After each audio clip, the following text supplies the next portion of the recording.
The whiskey burned a path down Penelope Ortiz's throat as she stared vacantly at the amber liquid swirling in her glass. It had been exactly 1 year since her gallery had shuttered its doors, a victim of rising rent and declining interest in traditional art. Tonight wasn't about celebration but survival, marking 365 days of reinvention that still felt like free falling without a parachute. "Another?" asked the bartender, already reaching for the bottle. "Why not?" Penelope replied, pushing her glass forward. At 32, she had expected more stability than this, scraping by on commission work and teaching painting classes at the community center while her dreams collected dust. The bar was relatively quiet for a Thursday night. A jazz quartet played softly in the corner, the saxophone player weaving melancholy notes through the dim lighting. Penelope had chosen this place specifically because it wasn't trendy. No influencers taking photos of craft cocktails, no networking professionals scanning the room for connections. Just people drinking alone together. She didn't notice when he sat down beside her, leaving an empty stool between them, a gentleman's buffer. But she felt the shift in energy, the way heads turned subtly in his direction. Some people carried that effect with them, an invisible gravitational pull. "Macallan 18, neat," he told the bartender, his voice deep and confident without being overbearing. Penelope stole a sidelong glance. Tall, broad-shouldered, with dark hair showing hints of silver at the temples. His charcoal suit was clearly tailored, the kind that cost more than her monthly rent. She returned to her whiskey, uninterested in becoming another woman gawking at a handsome man in an expensive suit. "Rough day?" he asked unexpectedly, and she realized she'd been sighing into her drink. "Rough year," Penelope corrected, not looking up, "but nothing worth bothering strangers about." His laugh was warm, genuine. "Harrison Sutton," he offered. "Now we're not strangers." Something about his directness made her turn to face him. His eyes were a striking hazel, intelligent, tired around the edges, but kind. "Penelope Ortiz," she replied, "and my problems are still not worth discussing." Harrison raised his glass slightly. "To problems not worth discussing, then." They clinked glasses, and Penelope found herself smiling for the first time that day. "So, what do you do when you're not avoiding discussions at bars?" Harrison asked. "I'm an artist," she said, waiting for the usual follow-up, the polite but disinterested "Oh, that's interesting," or the painfully common "Have I seen your work somewhere?" Instead, Harrison turned fully toward her. "What medium?" "Primarily oils, some mixed media. I specialize in urban landscapes, the places people pass by without noticing." She wasn't sure why she was elaborating. Perhaps the whiskey, perhaps his genuine interest, the overlooked beauty in everyday life. Harrison nodded. "I'd like to see your work sometime." Penelope raised an eyebrow. "That's a smooth line." "It's not a line," he countered, amusement crinkling the corners of his eyes. "I collect art, mostly contemporary American artists, though I've been branching out lately." "And what do you do, Harrison, when you're not collecting art and chatting up women in bars?" "I run a company," he said simply, taking a sip of his scotch. No elaborate title, no name dropping. That's vague, intentionally so. His smile was disarming. Most people hear CEO and either want something or run away. "I prefer conversations where that's not the first thing people know about me." Penelope felt a flicker of interest despite herself. "What kind of company?" "Sutton Renewable Energy. We develop and implement sustainable energy solutions for businesses and municipalities." "So you're saving the world, one solar panel at a time?" Harrison laughed again. "Something like that, though on bad days it feels more like drowning in spreadsheets and international conference calls." Their conversation flowed easily after that, spanning from art to travel to their shared love of jazz. Penelope found herself forgetting to check the time, forgetting her earlier melancholy. There was something refreshing about Harrison. His attention was focused, his questions thoughtful. He listened like someone genuinely interested in her answers. 2 hours passed before Penelope realized it was nearly midnight. "I should go," she said reluctantly, signaling for her check. Harrison placed his card down before she could reach for her wallet. "Please allow me." "You don't have to do that, I know. But I've enjoyed talking with you, Penelope. It's been the best part of an otherwise tedious week. She should have insisted on paying her share. It was the independent thing to do, but something in his expression stopped her. This wasn't about power or obligation, it was simple appreciation for shared time. Thank you, she said instead. As they walked out into the cool night air, Penelope hesitated. The rational part of her brain said to say goodnight and leave it at that. Handsome CEOs didn't typically fit into the lives of struggling artists. There's an exhibition at the Riverside Gallery tomorrow evening, she found herself saying. New works by several local artists, including a few pieces of mine, if you're actually interested in seeing my work. Harrison's smile lit up his entire face. What time? 7 to 9. It's a small gallery on, I know it, he nodded. I'll be there. Penelope tried to temper her expectations as she prepared for the exhibition the following evening. Harrison had probably been polite, making conversation with a random woman at a bar. CEOs of energy companies had busy schedules, important meetings, better things to do than attend small gallery showings. She wore a simple black dress that highlighted her olive skin and pinned her dark curls up loosely, a few tendrils framing her face. Professional but approachable.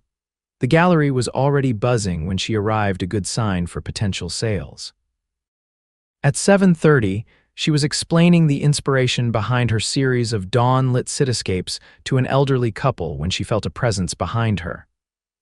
The way you've captured the light reflecting off the windows is remarkable, Harrison said, his voice instantly recognizable. It's almost as if the buildings are waking up. Penelope turned, unable to hide her surprise and pleasure that he'd actually come. He looked even more handsome than she remembered, dressed in a navy suit that complemented his athletic build. You came, she said simply. I said I would. His gaze was warm, appreciative, but not invasive. These are extraordinary, Penelope. The elderly couple tactfully moved on, and Harrison stepped closer to examine the painting. This perspective, he said, pointing to one depicting an alleyway transformed by morning light. It's as if you're inviting the viewer to notice what they've been walking past their entire lives. That's exactly it, Penelope said, surprised by his insight. Most people rush through cities without seeing them. I want them to pause to notice the poetry in the ordinary. They moved through the exhibition together, Harrison asking thoughtful questions about her technique and inspiration. He purchased 2 of her paintings without hesitation, waving away her protests that he didn't need to do so. I'm not buying them to be kind, he told her firmly. I'm buying them because they speak to me and because they'll remind me to slow down and notice the world around me. After the exhibition, they found themselves reluctant to part ways. Have you eaten? Harrison asked. There's a small Italian place a few blocks from here. Family-owned, authentic, no reservations needed. The restaurant was exactly as Harrison had described, intimate and unpretentious, with checkered tablecloths and candles stuck in old Chianti bottles. Over homemade pasta and wine, they delved deeper into their lives. I never planned on becoming a CEO, Harrison admitted. I studied environmental engineering because I wanted to make a difference. The business side came later, almost accidentally. How does one accidentally become a CEO? Penelope asked, twirling linguine around her fork. Harrison's expression grew more serious. My father started the company 30 years ago, but it was small then, just solar panel installation for residential properties. When I joined after graduate school, I saw the potential for something bigger. We expanded into wind, hydroelectric, commercial applications. When my father retired 5 years ago, I took over. And turned it into a success, Penelope observed. A work in progress, he corrected. We're making a difference, but there's still so much to do. Enough about my work, though.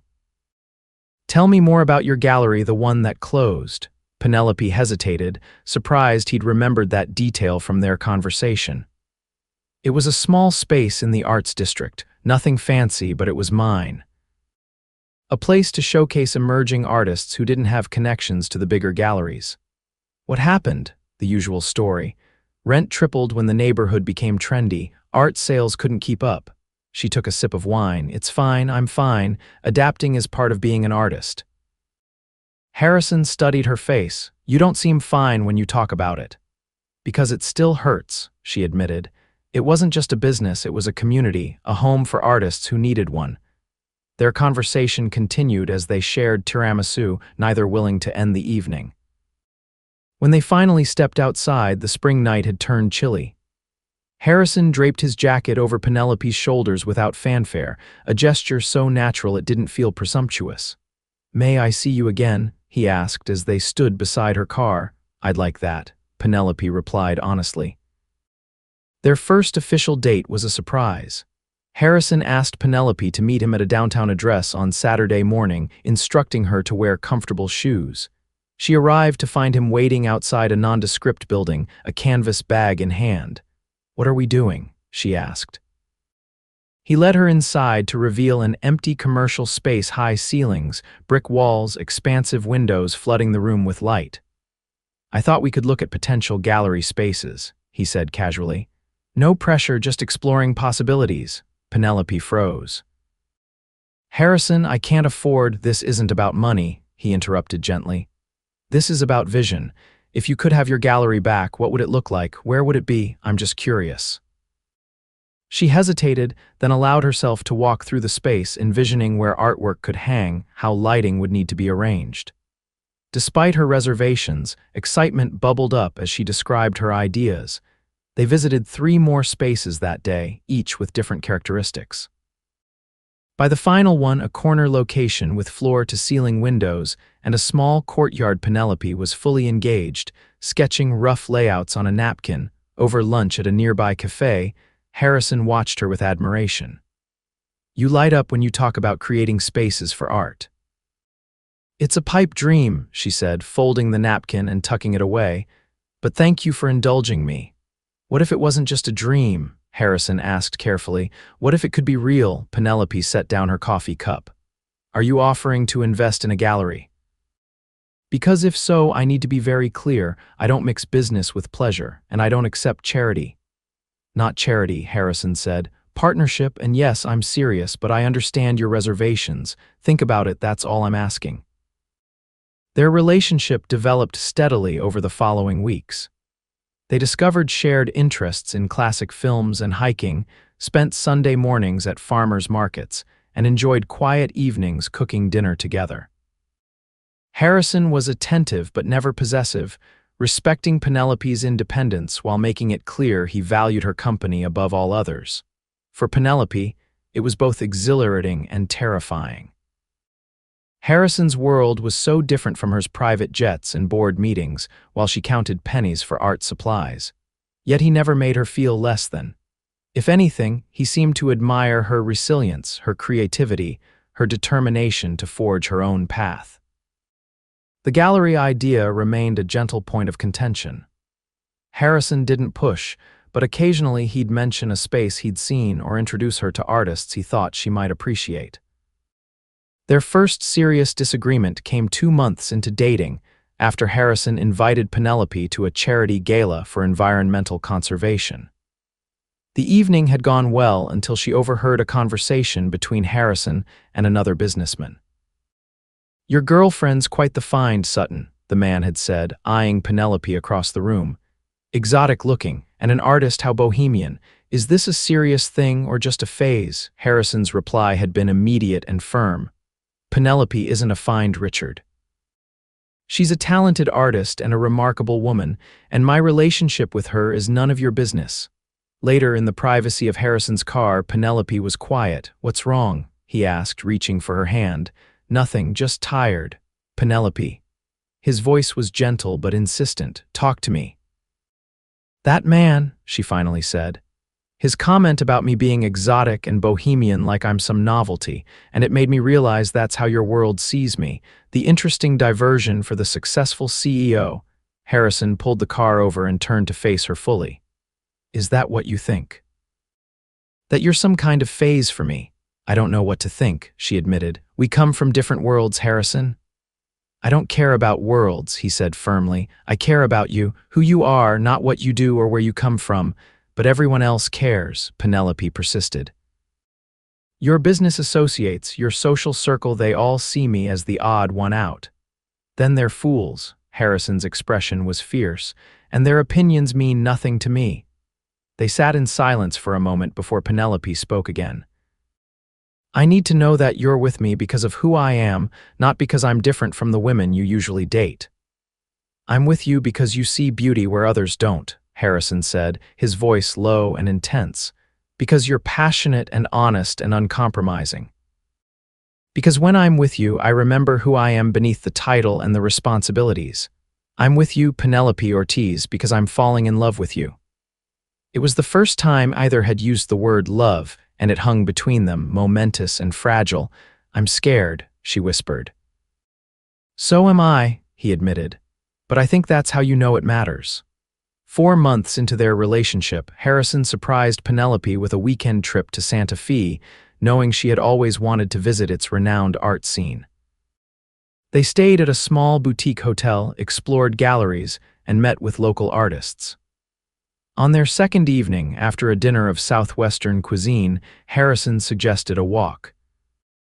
They strolled hand in hand through the plaza, fairy lights twinkling in the trees, the air scented with piñon wood from nearby fireplaces.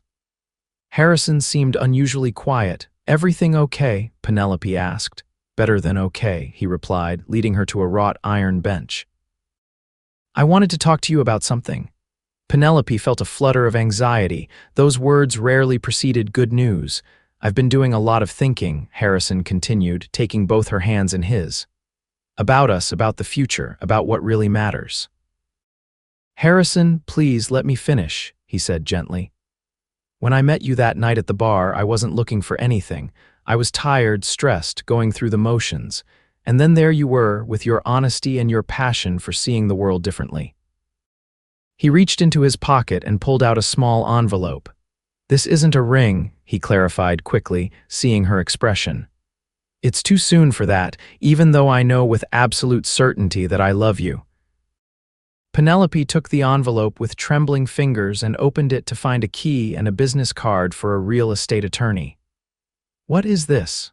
The key to that corner gallery space you loved, the one with the courtyard, Harrison explained. And the attorney who can draw up partnership papers if you're willing. Penelope stared at him. You bought the building? No, Harrison shook his head. I secured it with an option to lease. It's not mine, it could be ours professionally speaking. Equal partners in a new gallery.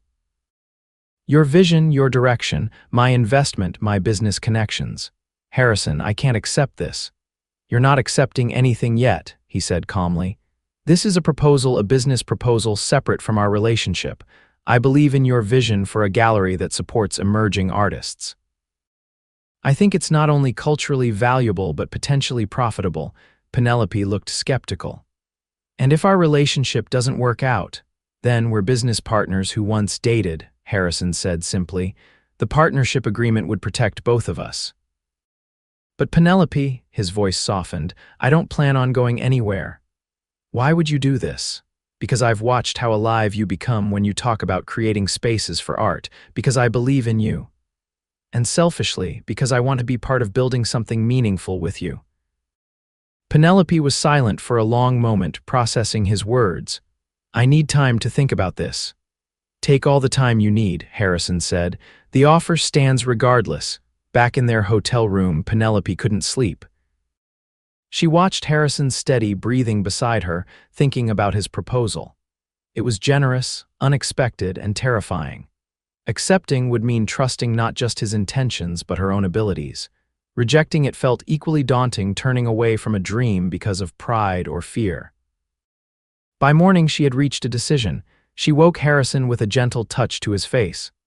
I'll accept your partnership proposal on one condition, she said. Harrison sat up, instantly alert. Name it. We start small. A 2-year lease, not a purchase. Minimal renovations.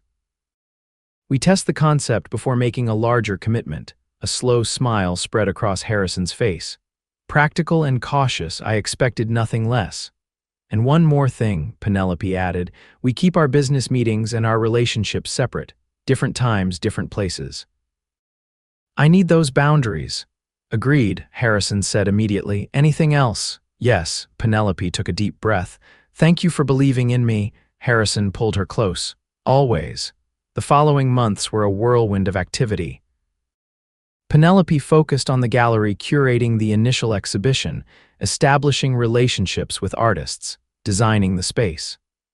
Harrison provided support without overstepping, recognizing that this was primarily her domain. Their relationship deepened alongside their professional collaboration. They learned to navigate disagreements, to compromise, to respect each other's expertise. Harrison admired Penelope's artistic vision and community-building skills, while she came to appreciate his strategic thinking and business acumen. The gallery opening exceeded all expectations. Art critics, collectors, and curious locals filled the space to capacity. Penelope had named it Perspective, a nod to her artistic philosophy of seeing beauty in unexpected places. As the evening wound down, Harrison found Penelope in the courtyard, taking a moment alone amidst the success. "You did it," he said, handing her a glass of champagne. "We did it," she corrected, clinking her glass against his. Harrison shook his head. "This is your vision, Penelope. I just helped with the logistics." "Well, your logistics were pretty important," she smiled. "But thank you for letting it be my vision." "I have something for you," Harrison said, pulling a small package from his pocket. A gallery opening gift. Penelope unwrapped it to find a beautiful leather-bound sketchbook, the cover embossed with the gallery's logo. "Open it," Harrison encouraged. Inside, on the first page, he had written, "For new perspectives and all the beauty yet to be discovered, all my love, H. It's perfect," she whispered, touching the inscription. "There's more," Harrison said. "Turn the page." Penelope did, finding a small velvet box nestled in a hollow carved into the remaining pages. Her heart stuttered as she looked up at Harrison, who was now kneeling before her. "I promised I wouldn't rush you," he said, his voice steady despite the emotion in his eyes. "And maybe 6 months is still rushing, but Penelope, I know with absolute certainty that you're the one I want to build a life with." He opened the box to reveal a ring, an emerald-cut diamond flanked by smaller emeralds, set in platinum. Elegant but not ostentatious. "You've shown me how to see the world differently," Harrison continued. "You've challenged me, supported me, made me laugh even on my darkest days. I love you more than I thought possible. Will you marry me?" Penelope's eyes filled with tears as she nodded, unable to speak for a moment. "Yes," she finally managed. "Yes, Harrison." He slipped the ring onto her finger, then stood to pull her into his arms. Their kiss was tender, full of promise and shared dreams. "I never expected this," Penelope said when they finally broke apart. "That night at the bar, I was just trying to drown my sorrows," Harrison smiled. "And I was just looking for a quiet drink after a difficult day. Instead, I found my soulmate." "Soulmate," Penelope repeated thoughtfully. "I never believed in those until you." 1 year later, they married in the gallery courtyard, surrounded by artwork and loved ones. Penelope wore a simple ivory gown that complemented her artistic sensibility, while Harrison beamed with undisguised joy throughout the ceremony. By then, Perspective Gallery had become a respected venue for emerging artists, with exhibitions booked months in advance. Penelope had hired an assistant director, allowing her time to create her own art as well. Harrison remained an equal partner in the business, but had found balance in his role as CEO, delegating more and working remotely when possible. Their honeymoon took them to the Amalfi Coast, where Penelope filled sketchbooks with Mediterranean light, and Harrison discovered the pleasure of days without schedules or conference calls. On their final evening in Italy, they sat on their hotel balcony overlooking the sea, sharing wine and contentment. "Any regrets?" Harrison asked, watching his wife as she sketched the sunset. Penelope set down her pencil and looked at him. "About us, not a single one." "Even though I interrupted your perfectly good pity party that night," she laughed, the sound carrying on the warm breeze. "Especially because of that, you saw me when I didn't want to be seen. You valued what I thought was failing. You loved me when I was struggling to love myself." Harrison reached for her hand, running his thumb over her wedding band. "You did the same for me, you know. I was successful but empty, all ambition, no purpose beyond the next quarterly report. And now," Penelope asked. "Now I have everything that matters," he said simply. 2 years after their wedding, Perspective Gallery had expanded to a second location, and Penelope's own artwork had begun attracting national attention. Harrison's company had pioneered new solar technology that was being implemented in developing countries. And in their home, a renovated loft above the original gallery, a nursery was being prepared for the baby girl due to arrive in 3 months.